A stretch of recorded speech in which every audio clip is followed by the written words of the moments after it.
الشوق يبقى. میں اور آپ بحیثیت مسلمان، بحیثیت مسلم، ہم بھی اپنا جائزہ لیں کہ ہم دوسروں کے لیے کس طرح خیرخواہی کے جذبات رکھتے ہیں.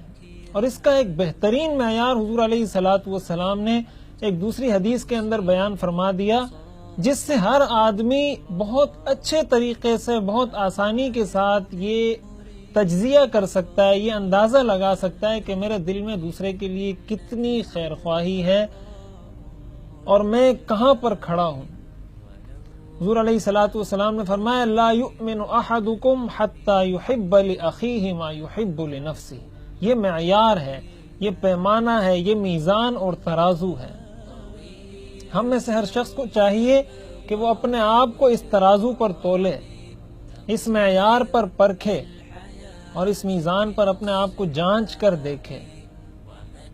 آپ نے فرمایا کوئی شخص اس وقت تک مومن نہیں ہو سکتا جب تک وہ اپنے مسلمان بھائی کے لیے وہ چیز پسند نہ کرے جو وہ اپنے لیے پسند کرتا ہے. یہ خیرخواہی کا اور ہمدردی کا معیار ہے. آپ جب پریشان ہوتے ہیں، آپ کو قرضے کی ضرورت ہوتی ہے، تو ظاہر ہے ہر انسان کو جب ضرورت ہوتی ہے وہ یہی چاہتا ہے کہ میں جس کے پاس قرضہ لینے کے لیے جاؤں وہ مجھے قرضہ دے دے. تو آپ کے پاس اگر کوئی شخص آتا ہے قرض لینے کے لیے تو آپ یہ دیکھیں کہ میں اگر قرض لینے کے لیے کسی کے پاس جاتا تو میں اپنے لیے کیا پسند کرتا، کہ دوسرے کا میرے ساتھ رویہ کیسا ہونا چاہیے.